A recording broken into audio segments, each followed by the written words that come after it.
Matapos ang kumpirmadong balita na kinumpirma na mismo at binasag ang report ng team ni former Vice President Leni Robredo na pumunta sa kanya ang Agila ng Mindanao at ang kasalukuyang Vice President ngayon walang iba kundi si Sara Duterte. Mga dilawan, kakamping at maging ang mga loyalista ay tunay na nagulantang at nataranta dahil former Vice President Leni Robredo tila binasag na ang katahimikan at tuluyan na nga bang iniwan ng Liberal Party. Ganyan mangbulabog ang Agila ng Mindanao matapos mapabalita kamakailan lamang ang pagbihirang pagbisita ni Vice President Sara Duterte kay former Vice President Leni Robredo na tila gumula sa mga kakamping, dilawan at maging ang mga loyalista. Tila hindi na nga raw alam ng marami sa mga padasuporta ni Marcos Jr. kung ano na ang kanilang susunod na gagawin matapos silang sabay-sabay na mabulabog nang kumpirmahin mismo ng dating Vice President na si Leni Robredo na personal na nagtungo sa kanya ang kasalukuyang Vice Presidente na walang iba kundi si Vice President Sara Duterte para personal na kamustahin ang kanyang kalagayan at maging ang kanyang pamilya. Dahil sa tagpong ito, akiwari tuloy ng ilan sa ating mga kababayan na pareho nga daw nang naging kapalaran ang dating Vice Presidente na si Leni Robredo at kasalukuyang Vice Presidente na si Sara Duterte. Tila pareho di umano silang nabudol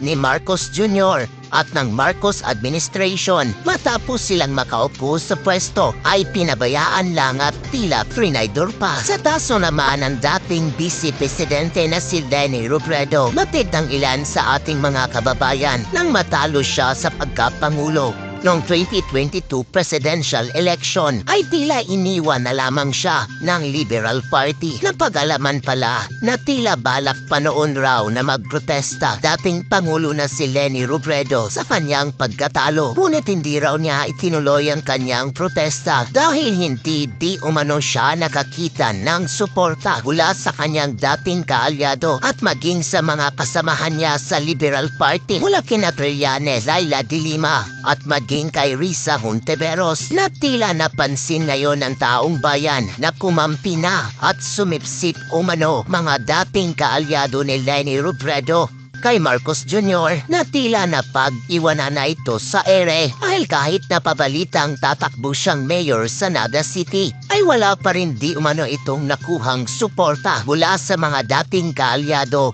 at maging sa Liberal Party. At ito'y ayon pa sa latest vlog ni Maharlika kung saan ay kanyang isiniwalat at binunyag na tila raw may kinalaman ba ang pagpunta ng kasalukuyang Vice Presidente kay dating Vice Presidente Leni Robredo. Ible kayang ang pagtatagpong ito ay hindi patungkol sa nasabing meeting ng dalawa sa personal na issue lamang dahil kung ating matatandaan kamakailan lamang na kababayan na mayroon itong affidavit si Atty. Glenn Chong na tugma naman doon sa nasabing sumuko na may-ari ng Smartmatic noon kaya tila malakas ang hawak na ebidensya ni Atty. Glenn Chong. Ayon pa sa marami sa ating mga kababayan, hindi nga raw ba na balak nilang ituloy ang protesta na di umano'y nang daya itong si Marcos Jr.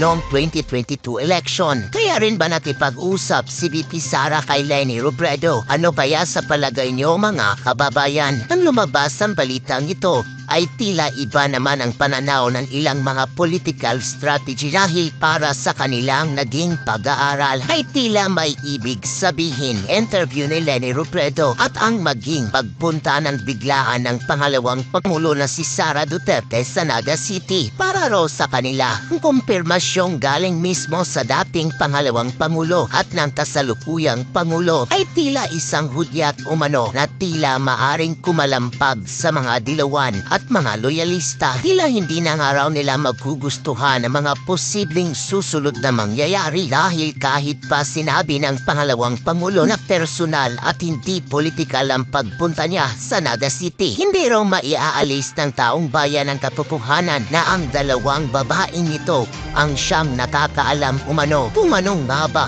ang tunay na baho ni Marcos Jr. Sa katunayan, sa nagdaang interview, mismong si Vice President Sara Duterte Duterte na mismo ang nagsabi at naglabas ng pahayag na never again sa mga Marcos. At ito rin ang katagang sinabi noon ni former Vice President Leni Robredo na hindi raw dapat makabalik sa pwesto si Marcos Jr. Nang lumabas ang balitang ito ay hindi naman mapigilan ang marami sa ating mga kababayan na magbigay ng kanilang hinaing at komento sa mundo ng social media. At ayon pa sa kanila, dito natin napatunayan na kahit konting galaw lang ni VP Sara ay nanininig na sila, hulabog sila agad at di na alam kung anong gagawin. Nagpadala agad ng 2 alagad sa Bicolon sila katakot sa isang VP Inday Sara Duterte. Good job VP! Nataranta na silang lahat. Yan lang ang ginawa mo. Breaking news, ganyan ka kalakas. Kahit anong paninira nila sa'yo, walang maniniwala sa kanila. Good job, God bless. Lalong sisikat yung VP Sara natin. Lahat nakatuon sa kanya yung balita. Sige lang VP Sara,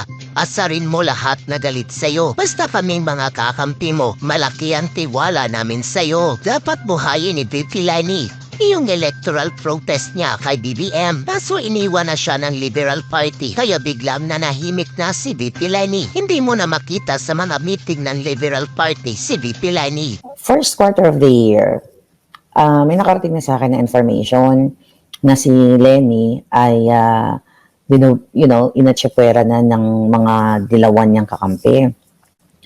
Gusto ko lang linawin sa inyo na tama talaga si Leni nung time na binoboljak natin siya na mambubudol ang mga Marcos. Tama siya. Kaya nga lagi kong kinukulit, di ba? Sabi ko dito sa vlog natin, nasaan na si Leni? Bakit hindi siya ngayon magsalita? Okay? Kasi anti-Marcos siya, di ba? Lagi niyang sinasabi, never again.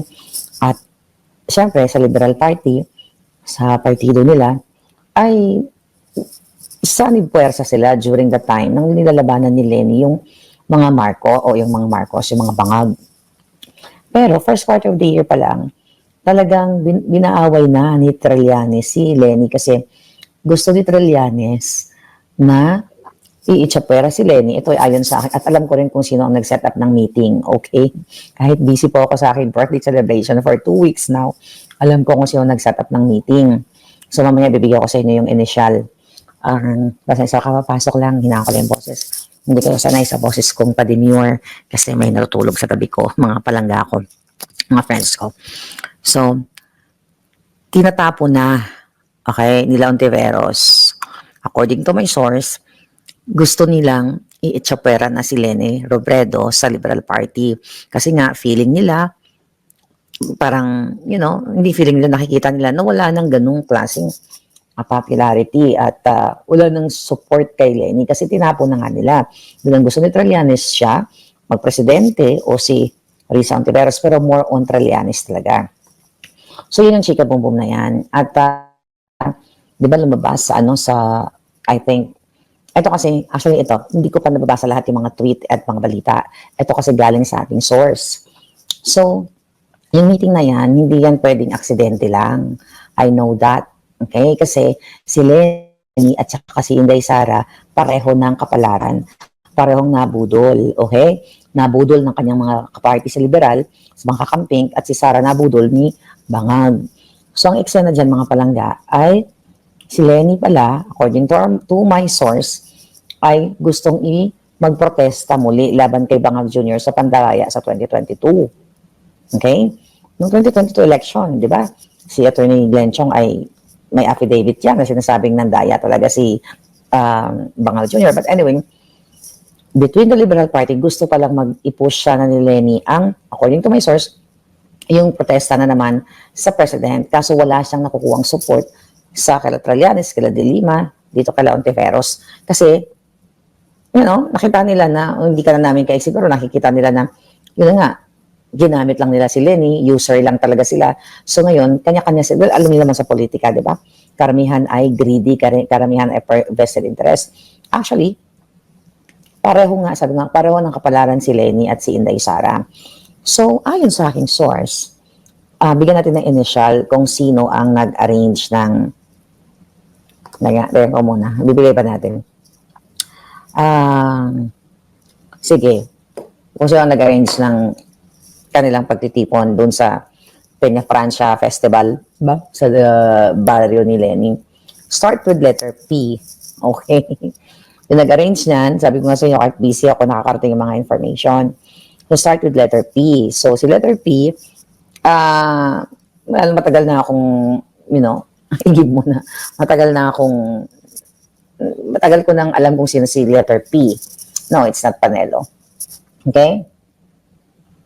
Ngayon, mga palangga, so, ang kwento talaga niyan, hindi naman din talaga politika. But syempre, dyan nagsistart yan. So, siguro, I don't know kung ano pinag-uusapan nila. Pero ang sabi ni Trillanes dyan, mga palangga, okay, nanggagalaiti si Trillanes, ano ba sabi ng hitad na yon? Tignan natin. Ito. Sabi ni Trillanes sa tweet niya, Ma'am Lenny, gusto nga naming ipa-impeach si VP Sara, tapos binastos pa niyan si Senator Risa. Bakit po paminit? Sabi niya, are you siding with her? Okay. So dito pa lang na sinabi ni Trillanes, kitang-kita mo, nakakampi talaga siya ni Lisa Bangag at ni Marcos kasi ang author ng impeachment ni Sara ay si Lisa Bangag o si Lisa Smuggler. Ngayon, nakita niya kung gaano kabgago to si Trillanes. Bakit naman niya utusan si Lenny kung sinong imimit ni Lenny? Di ba? Bakit niya utusan si Lenny? Bakit niya didiktahan si Lenny? Diniktahan na nga nila eh. Yung si Pangilinan at saka si Marojas, alright, hindi na rin sila in good terms ngayon.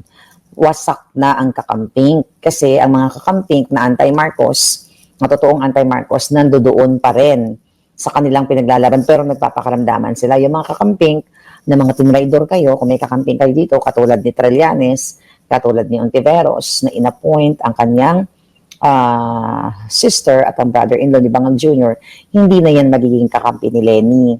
Okay? Hindi na magiging kakampi ni Lenny kasi nagkaroon na ng benepisyo si Ontiveros sa kay Bangag. So, ganun ang nangyayari ngayon. Kaya naman si Lenny, according to my source, somehow, hindi lang ina-announce ni Lenny siguro to, maybe one day, is thankful pa rin siya dahil hindi hinayaan ni Duterte na magwagi si Bangag Jr. sa kanyang electoral protest noong 2016.